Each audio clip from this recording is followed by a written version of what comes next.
Another day, another national security breach from the Trump administration. Defense Secretary Pete Hegseth reportedly sharing secret attack information in a Signal group chat with people who don't even work for the government.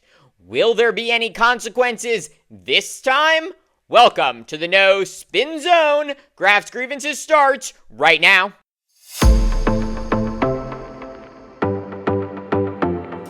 It happened again. Defense Secretary Pete Hegseth allegedly sharing classified military attack plans in a Signal group chat that included individuals outside the government, and certainly outside the Pentagon.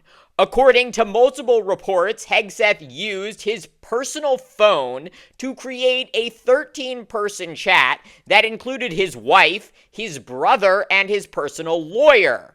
In this chat, Hegseth is said to have shared specific details about forthcoming U.S. strikes in Yemen on March 15th, including flight schedules for FA-18 Hornets targeting Houthi rebels.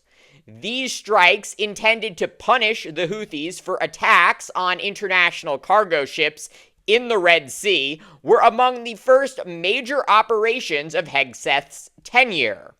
And if all of this sounds familiar, it should.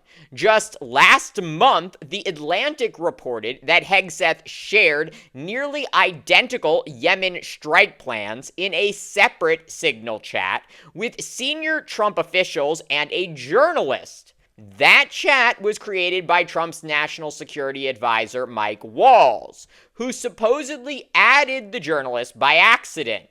This time, Hegseth created the chat himself and knowingly shared highly sensitive war plans with people who have no security clearance and no need to know.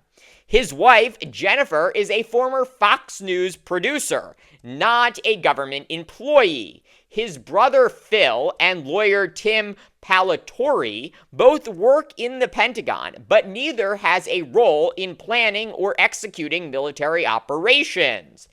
And again, Hegseth used his personal phone, not a secure government device, to access this chat, raising fresh concerns about potential hacking.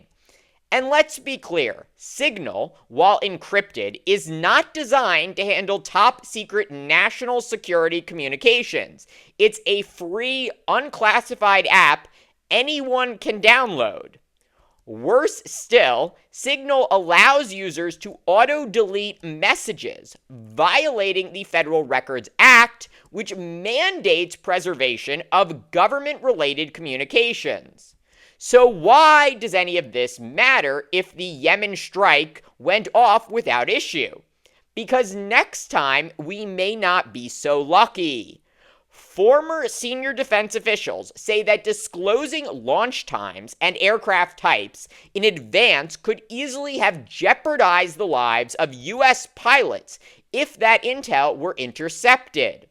The laws that govern how we handle classified military intelligence are not optional. They exist to protect lives and to maintain the integrity of our national security. And at least two of Hegseth's aides seemed to understand that.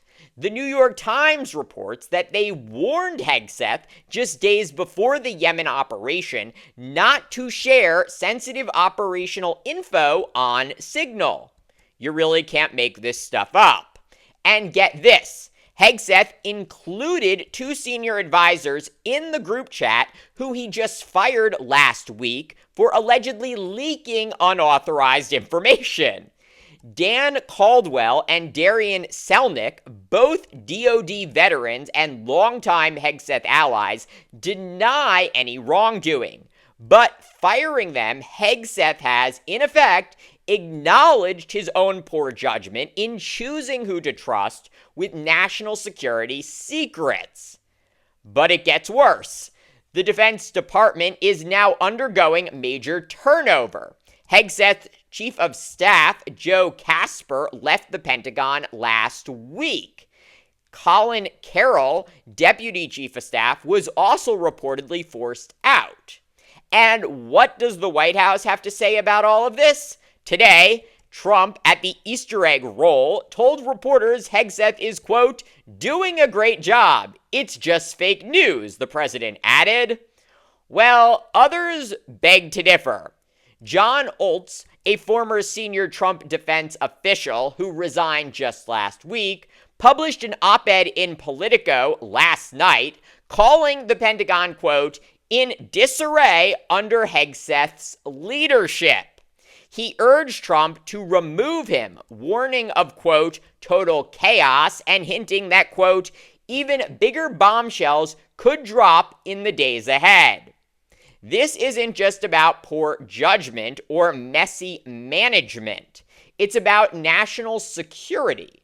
The reckless sharing of classified information by the person tasked with safeguarding it should alarm every American regardless of party. These rules exist for a reason, to prevent catastrophe before it happens. If leaders like Hegseth won't take them seriously, we're only one leak away from real disaster. And no matter how much President Trump may like Hegseth, or how much Trump may despise the press, that should deeply concern him. Because when something inevitably goes wrong, Trump will be the one blamed. Every day Hegseth remains in charge, America's troops are endangered by his incompetence. And every Republican senator, with the exception of Lisa Murkowski, Susan Collins, and Mitch McConnell, who voted against Hegseth's confirmation, should be ashamed of themselves. And they should immediately demand that Trump remove Hegseth. Thank you for watching Graf's Grievances. Let me know what you think. Please like, subscribe, share, and join me tomorrow for more.